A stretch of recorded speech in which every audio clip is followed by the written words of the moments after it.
The average British household spends £47 on food and throws a third of it away. In 1957, £3 fed a family of 5 for a week, and nothing was wasted. Not a crust, not a penny. That gap isn't money, it's knowledge, and you were taught to lose it. Your nan knew exactly what she was doing. You were never meant to understand it. Number 17 saves households over £600 a year. Number 3 quietly costs banks money every time someone does it.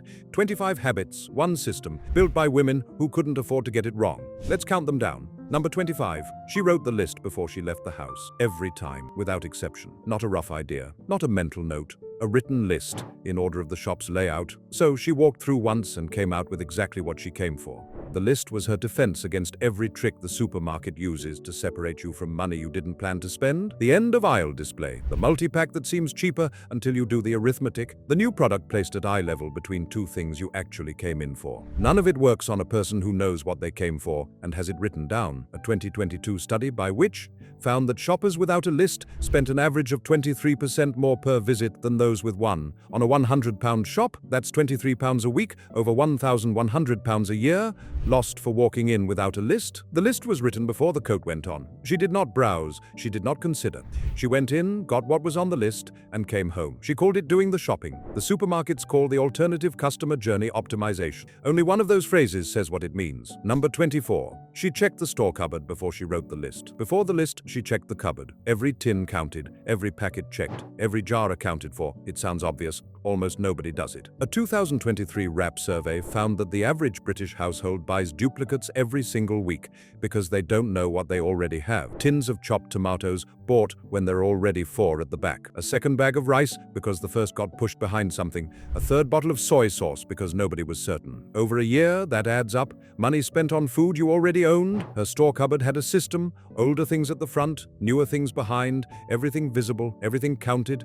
She knew what she had because she had looked before she left. 4 minutes every week. A kitchen that knows what it has, wastes almost nothing. Number 23. She bought the marked down meat and froze it the same day. Every evening between 5 and 7, supermarkets reduce fresh meat approaching its sell-by date. Yellow stickers. Reductions of 50 to 75%. A pack of chicken thighs that cost £4 in the morning costs £1 at 6:30. Sell-by date does not mean unsafe. It means the shop wants it gone. The meat is perfectly good. Into the freezer the moment you get home, and it keeps for 3 months at full quality. She didn't buy marked down meat from a supermarket because supermarkets didn't exist. She bought from the butcher at the end of market day when prices dropped for the same reason. He needed to clear the counter. She bought more than she needed and stored what was left. The principle has not changed. Only the building has changed. Families who shop the yellow sticker aisle and freeze immediately cut their meat bill by between 40 and 60%. The supermarkets have responded by making yellow stickers smaller, staggering reduction times, and training staff not to answer questions about when markdowns happen.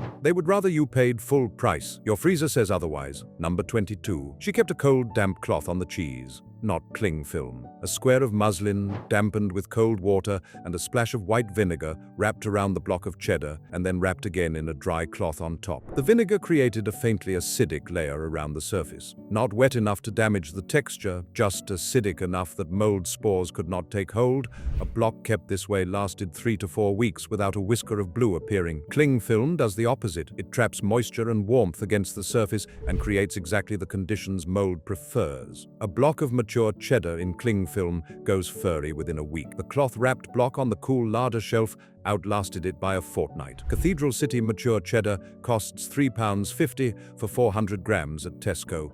Throw away a third of it to mold, and you are spending over £60 a year on cheese that ended up in the bin. The vinegar cloth costs nothing. It works better than the packaging the manufacturer designed for the purpose. Number 21. She stored her bread cut side down on the wooden board. When the loaf was cut, it went back on the board cut side down. No bag, no cling film. The cut face rested flat against the wood, sealing the exposed crumb and slowing moisture loss from the surface where styling happens fastest. The crust, intact on every other side, protected the loaf from outside air. The wooden board maintained a slightly higher humidity at the contact point than plastic or stone. The result was a loaf that stayed genuinely fresh for an extra day compared with the same loaf left cut end end exposed. The default in most British kitchens today is to leave the cut loaf in a plastic bag with the end folded over, which traps condensation and accelerates molding. A standard 800-gram Hovis costs £1.35. The average household wastes more than a third of every loaf, that is roughly £23 a year, on bread that went off before it was finished. Cut side down on the board, costs nothing, works every time. Number 20. She turned the pot down the moment it reached a simmer. Boiling hard wastes fuel. A pot at maximum heat produces the same result as a pot simmering gently at minimum heat. The food cooks at the same temperature because water cannot exceed 100 degrees, regardless of the flame beneath it. The only difference is what it costs you. She understood this not from physics, but from the quarterly bill. Every pot was turned down the moment it reached temperature and left there. Energy costs have risen sharply since she stood at that range. The principle has not changed. A gas ring at full blast for 30 minutes costs roughly 3 pence. The same ring under a covered pot on low costs under 1 pence. Multiplied across 3 meals a day for a year, that difference compounds into real money. She didn't call it energy efficiency. She called it not wasting what you paid for. Help us save the knowledge before it's gone for good. Subscribe now. Number 19. She used every part of the vegetable. The outer cabbage leaves, the leek tops, the celery leaves, the potato peelings, the onion skins. None of it went in the bin. All of it went into a bag in the cool,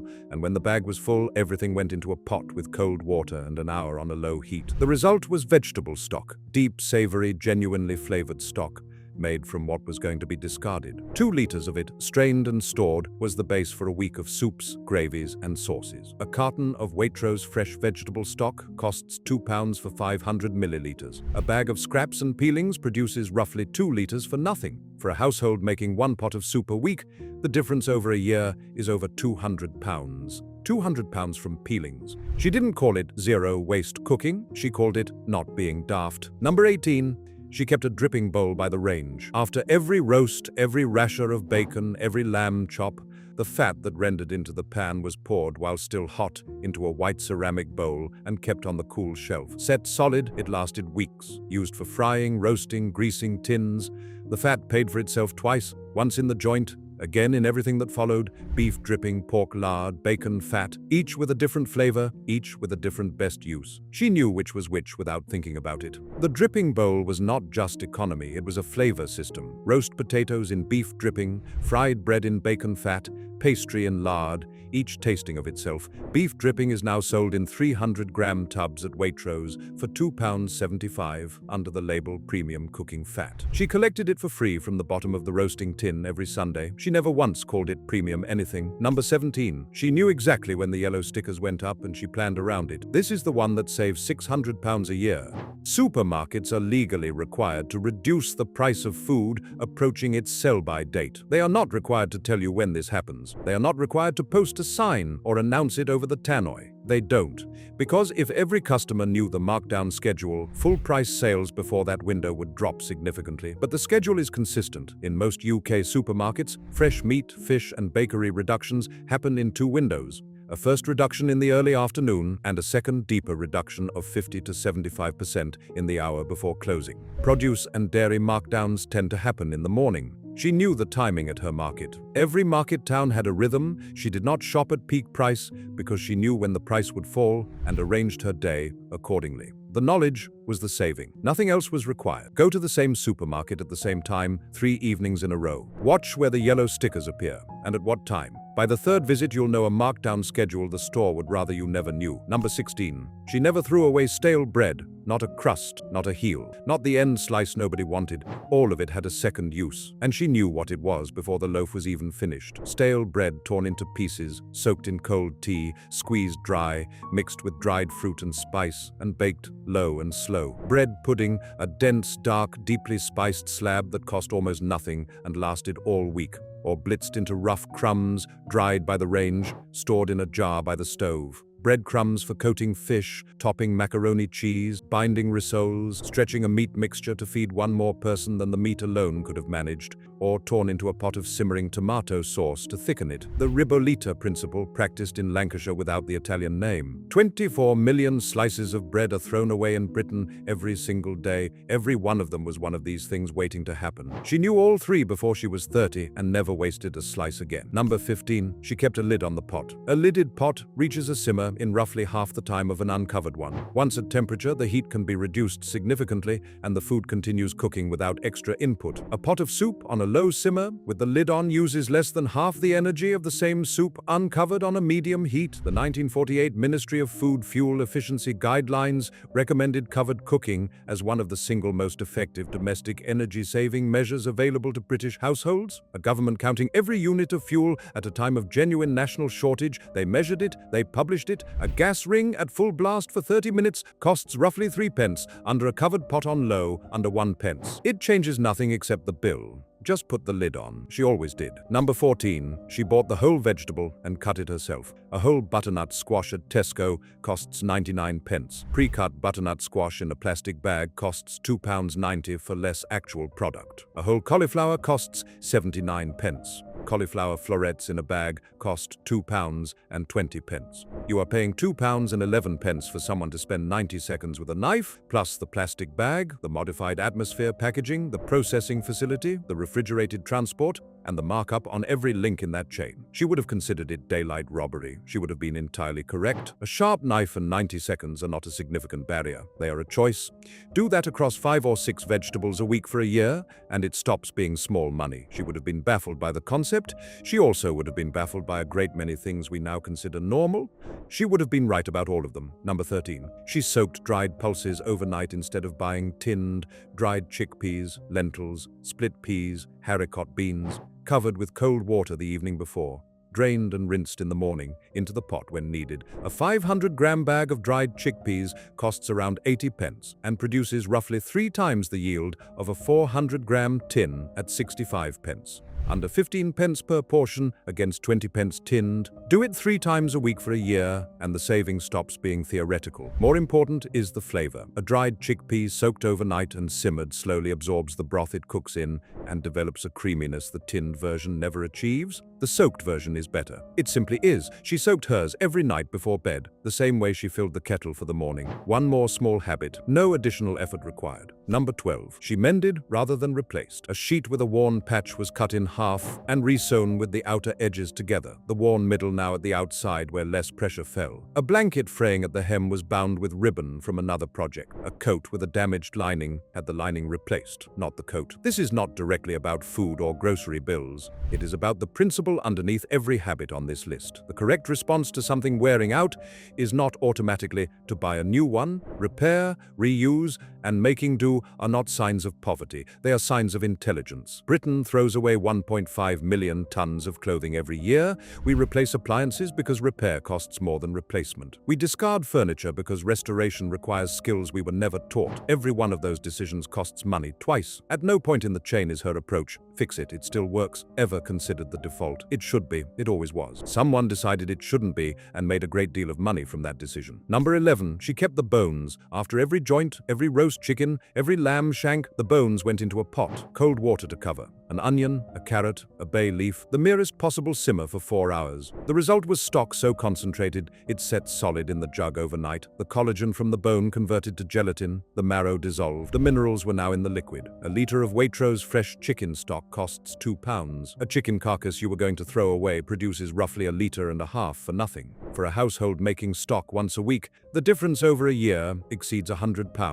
£100 from bones. Heston Blumenthal has a restaurant that serves bone broth at £8 a cup. She made a week's supply from the carcass of last Sunday's roast, stored it in a jug in the cool, and used it for everything that needed liquid and depth. She never called it bone broth. She called it stock. She called it the start of the next thing. Pattern break. Here is what connects everything on this list. Not one of these habits required specialist knowledge or training. Not one required access to information unavailable to anyone. What it required was attention. Attention to what things cost, what was being wasted, what the shelf held, what the week was going to need. Convenience culture is designed around inattention. Supermarkets are large and brightly lit and full of things you didn't come in for because inattention is profitable. Ready meals exist because inattention to what is in the fridge is profitable. Delivery apps thrive because the moment of inattention at 6:30, when nobody has planned dinner, is worth billions to the platform's position to catch it. She was not more virtuous than you are, not harder working or more patient or more naturally frugal. She was simply paying attention to things the modern market marketplace would very much prefer you stopped noticing.